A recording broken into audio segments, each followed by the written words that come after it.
University में है नहीं। आई एम आस्किंग यू, ये मदरसा तो बात की बात है, लाख लाख कॉलेज होगा तो 100 में जाके मदरसा होगा। तो कॉलेजों में, यूनिवर्सिटी में नेशनल अंतम पढ़ा जाता है रोजाना। सिनेमा जब शुरू होता है लोग सब पढ़ते हैं या लास्ट में पढ़ते हैं, समझे कि नहीं। हम लोग अपने स्कूल में, अजमल फाउंडेशन में, जब भी कोई प्रोग्राम होता है हम लोग करते हैं, नेशनल अंतम पढ़ते हैं, स्टेट का एंथम भी हम पढ़ते हैं। शुरू में या तो इसको पढ़ते हैं जी। अरे भाई देखो, इतना बड़ा मिनिस्ट्री योगी जी का बना, हमको हम मुबारकबाद देते हैं आपकी तरफ से। 52 या जम्बू जेट मिनिस्ट्री बनाया उन्होंने, तो कुछ तो बोलना पड़ेगा। बोलने दो ना, कुछ तो लोग कहेंगे, लोगों का काम है कहना। सवाल उनसे होना चाहिए जिन्होंने अपने देश में रहते हुए 72 सालों से अपने हेडक्वार्टर पे भारत का झंडा नहीं फहराया। अब वो बता रहे हैं राष्ट्रवाद क्या होता है। सवाल उनसे होना चाहिए जो अपने देश के राष्ट्रगान को अपना राष्ट्रगान नहीं मानते थे। तो बड़ी हास्यास्पद स्थिति यह है कि भारतीय जनता पार्टी और भारतीय जनता पार्टी की सरकार जो आज़ादी के आंदोलन में ब्रिटिश के साथ उनके साथ दे रही थी, वो आज हिंदुस्तानियों को राष्ट्रवाद सिखा रही है। ये बड़े अचरज की बात है। राष्ट्रीय गान की तो हर भारतीय को इज्जत करनी चाहिए। मदरसे से पहले अगर बच्चे राष्ट्रीय गान पढ़ें तो बहुत अच्छी बात है, लेकिन सिर्फ मदरसों के बच्चों पर ही क्यों पाबंदी लगाई जाए? तमाम स्कूल, तमाम कॉलेजेस, तमाम दूसरे तरीके के स्कूल, उन सब पे पाबंदी होनी चाहिए अगर पाबंदी ही लगानी है। और आपने तमाम सियासी दलों को सुन लिया, क्या सियासी बवाल मचा है वो भी आप समझ गए। अब आखिर आदेश क्या है, फैसला क्या है, वो भी आपको बाकायदा समझा देते हैं। यूपी मदरसा बोर्ड का फैसला क्या है, एक के बाद एक समझिए। मदरसों में जन गण मन अनिवार्य होगा, यानी राष्ट्रगान अब अनिवार्य हो गया है। क्लास शुरू होने से पहले राष्ट्रगान गाना जरूरी होगा। इसके अलावा शिक्षक और छात्र मिलकर जन गण यानी राष्ट्रगान गाएंगे। बेसिक शिक्षा परिषद की तरह मदरसों में भी अब ये चीजें अनिवार्य हो गई हैं। साथ ही साथ शिक्षकों की अटेंडेंस के लिए भी अब बायोमेट्रिक सिस्टम होगा, यानी अब वहां पर भी इस चीज की निगरानी होगी। मदरसों में ऑनलाइन पढ़ाई को अब मंजूरी दी जाएगी। साथ ही साथ मदरसा बोर्ड भी 6 विषयों में अब परीक्षा आयोजित करेगा। यानी ये तब्दीलियां हैं, ये नए नियम हैं, नए कायदे हैं जो मदरसा को फॉलो करना पड़ेगा, चाहे वो सरकारी मदरसे हो या गैर सरकारी मदरसे हो। राष्ट्रगान अनिवार्य होगा, बायोमेट्रिक से वहां पर अटेंडेंस लगेंगी। क्लास शुरू होने से पहले जनगण मन गाना जरूरी होगा। साथ ही साथ 6 विषयों में अब परीक्षाएं जरूरी कर दी गई हैं मदरसा में। और विपक्ष लगातार सवाल खड़े कर रहा है इस फैसले से, आइए आपको सुनाते हैं। नेशनल एंथम को मदरसा में कंपलसरी कर रहे हैं योगी आदित्यनाथ बोलिए या उनकी सरकार। इनके ऑफिस में नहीं होता था, नागपुर में नहीं होता था, इंडिया का फ्लैग नहीं फहराया जाता था। हाँ, ये लोग खुद मतलब नेशनल एंथम बोलिए, नेशनल फ्लैग बोलिए, इसके अगेंस्ट में थे। वो अभी हमको देशभक्त सिखा रहे हैं, ये दुर्भाग्य की बात है। मदरसा वाले नेशनल एंथम पढ़ते हैं, पढ़ेंगे, और पहले भी पढ़े हैं हम लोग, इससे कोई मसला ही नहीं है। The reason cited by the UP government, by the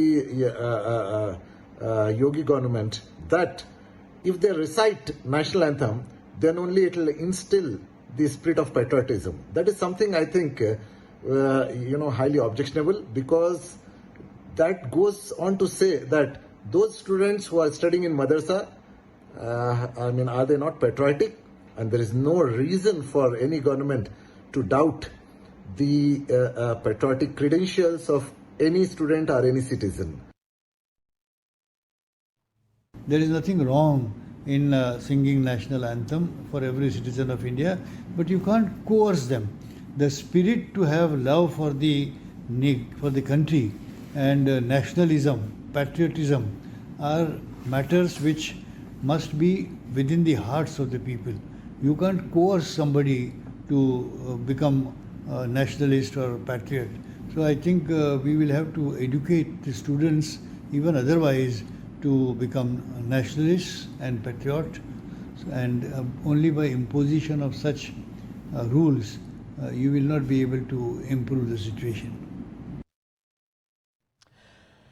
तो बड़ी खबर है और इस खबर के आने के बाद से यूपी की सियासत में हलचल मच चुकी है। अब मदरसों में राष्ट्रगान अनिवार्य हो गया है, चाहे वो सरकारी मदरसे गैर सहायता प्राप्त हो, सहायता प्राप्त हो। अब वहां पर जन गण मन गाना जरूरी होगा। पहले हिजाब को लेकर विवाद हो रहा था, अब देखिए मदरसों में राष्ट्रगान पर सवाल खड़े हो रहे हैं। आखिर दिक्कत क्या है? ये मदरसे तो भारत में हैं, यहां पढ़ने वाले बच्चे भारतीय हैं, तो देश का राष्ट्रगान गाने में आखिर दिक्कत क्यों पेश आ रही है? क्यों टीआरएस, एआईयूडीएफ और तमाम जो सरकारी तमाम जो विपक्ष के लोग हैं वो आखिर इस पर बवाल क्यों खड़े कर रहे हैं? देश का नागरिक देश का राष्ट्रगान आखिर क्यों नहीं गा सकता है? तो दो तस्वीरें आपकी टीवी स्क्रीन पर किस तरह से धर्म के नाम पर सियासत शुरू हो चुकी है। हिजाब को लेकर बवाल मचा, सुप्रीम कोर्ट तक मामला पहुंच गया है और अब देखिए यूपी में मदरसों में राष्ट्रगान पर भी एआईयूडीएफ, कांग्रेस और तमाम जो विपक्षी दल हैं वो सवाल खड़े कर रहे हैं। नागपुर का जिक्र आ रहा है कि नागपुर में भारतीय झंडा नहीं लगा है, नागपुर में राष्ट्रगान नहीं होता है। बड़ा सवाल यही है कि देश के नागरिक अगर हैं तो राष्ट्रगान गाने में आखिर दिक्कत किस बात की है?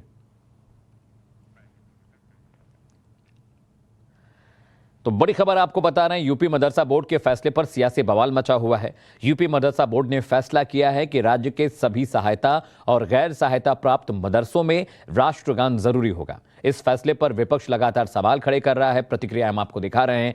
एआईयूडीएफ, एनसीपी, टीआरएस, कांग्रेस, ये तमाम वो दल हैं जो सवाल खड़े कर रहे हैं कि आखिर मदरसे में राष्ट्रगान अनिवार्य क्यों किया जा रहा है। बड़ा सवाल यही है कि इन मदरसों में पढ़ने वाले बच्चे, यहाँ पढ़ाने वाले जो मौलवी हैं वो भारतीय हैं, तो राष्ट्रगान गाने में आखिर दिक्कत क्या है और विपक्ष इसका विरोध क्यों कर रहा है? कभी हिजाब पर विवाद होता है, कभी कुरान पर विवाद होता है।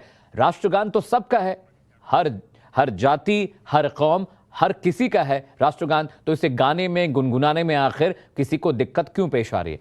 मनीष यादव मेरे सहयोगी लखनऊ से मेरे साथ जुड़ रहे हैं। मनीष, लगातार हम प्रतिक्रियाएं दिखा रहे हैं, अब इस पर सियासी बवाल शुरू हो गया। समाजवादी पार्टी की तरफ से भी प्रतिक्रिया आ गई है। देखिए, मदरसा वर्सेस का फैसला है और चूंकि राष्ट्रगान एक प्रोटोकॉल होता है उसका, और हर शैक्षणिक संस्थान में ये परंपरा रही है कि राष्ट्रगान गाया जाता है। मदरसा शिक्षा परिषद ने देर से फैसला लिया, लेकिन सही फैसला लिया।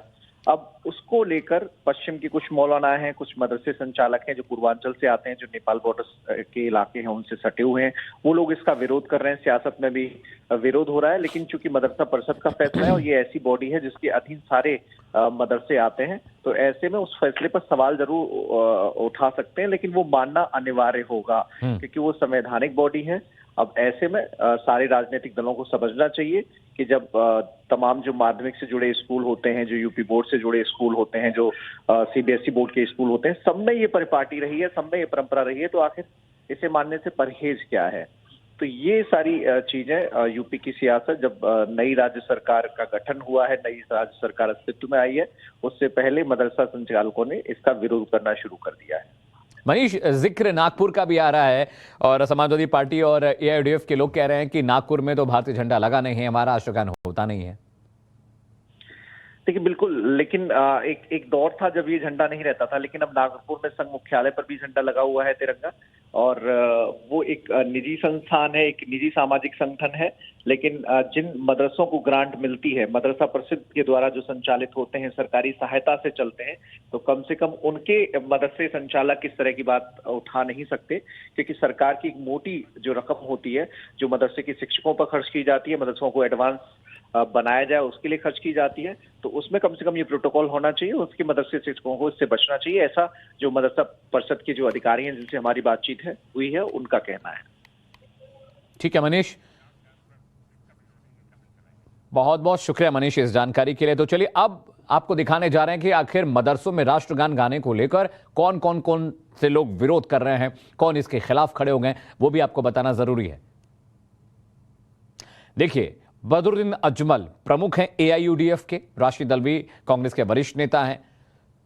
खलीकुर रहमान ये भी टीआरएस के हैं, तेलंगाना राष्ट्र समिति। माजिद मेनन नेता हैं, एनसीपी के वरिष्ठ नेता हैं। तो ये वो बुद्धिजीवी हैं जो इस बात का विरोध कर रहे हैं कि मदरसों में राष्ट्रगान नहीं होना चाहिए। सवाल यही है कि आखिर अगर आप भारत के नागरिक हैं, यहां पैदा हुए, यहां की हवा में सांस लेते हैं, तो राष्ट्रगान गाने में दिक्कत क्यों आ रही है? और चाहे मदरसा हो, स्कूल हो, पाठशाला हो, हर शैक्षिक संस्थान में राष्ट्रगान गाए जाते हैं, तो मदरसों में आखिर दिक्कत क्या है? ये देखिए, ये चार वो बड़े चेहरे हैं जो कह रहे हैं कि राष्ट्रगान नहीं होना चाहिए। चलिए, राकेश सिन्हा जी हैं, बीजेपी के प्रवक्ता हैं, उनका रुख करते हैं और उनसे समझते हैं। राकेश जी, अगर आप भारत के नागरिक हैं, भारत की हवा में सांस लेते हैं, यहां का अन्न खाते हैं, तो राष्ट्रगान गाने में दिक्कत क्या? ये पार्टियां विरोध क्यों कर रही हैं?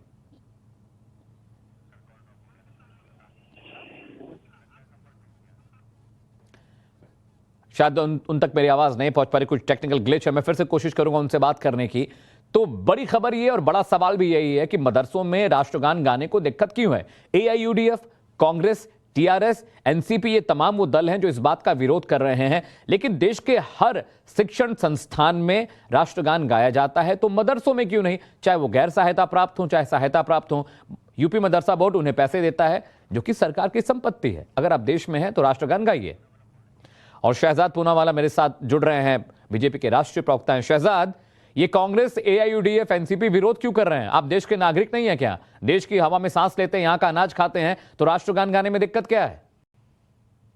देखिए, बार बार तुष्टीकरण की राजनीति और वोट बैंक की राजनीति के चलते इन्होंने केवल और केवल विभाजन के बीज बोए, चाहे वो हिजाब का मामला हो, चाहे वो अब हो। जब एक अच्छा फैसला लिया गया, और ये फैसला यूपी मदरसा एजुकेशन बोर्ड ने लिया गया है कि उन्होंने ये फैसला लिया है कि मदरसों में राष्ट्रगान बजना चाहिए ताकि वहां पर एक राष्ट्रीयता की भावना सभी में निर्मित हो, और ये सारे स्कूल्स में होता है। तो इसमें विरोध करने की क्या जरूरत है? राष्ट्रगान से भी अगर कांग्रेस पार्टी, एनसीपी और एयूडीएफ को दिक्कत है, तो ये बताता है कि किस प्रकार से तुष्टीकरण की राजनीति के चलते वो फिर से एक बार विभाजन के बीज बोना चाहते हैं। आप शहजाद, एक बात और है कि वहाँ ये कहा जा रहा है कि जो धर्म की प्रैक्टिस है वो बहुत निजी मामला है। उन्होंने नागपुर का भी जिक्र किया। एआईडीएफ के नेता कह रहे हैं, बदरुद्दीन, कि नागपुर में भी झंडा नहीं लगता, वहां भी राष्ट्रगान नहीं गाया जाता। इस तरह के तर्क दे रही है विपक्ष। देखिए, उनकी जानकारी में कोई कमी होगी या उनको शायद जानकारी पूरी तरह से नहीं होगी। उन सब जगह, सारे संस्थानों में और सारे शैक्षणिक संस्थानों में जिनको सरकार की ओर से किसी भी प्रकार की फंडिंग या सहूलियत मिलती है, वहां पर राष्ट्रगान, वहां पर राष्ट्रीय ध्वज और वहां पर राष्ट्रीय चिन्हों का सम्मान होता है। और मुझे लगता है कि ऐसी बेतुकी बातें करके जो कह रहे हैं यूडीएफ के नेता, वो केवल और केवल तुष्टीकरण की राजनीति से ग्रसित होकर कह रहे हैं। ठीक है शहजाद, बहुत बहुत शुक्रिया हमसे बात करने के लिए।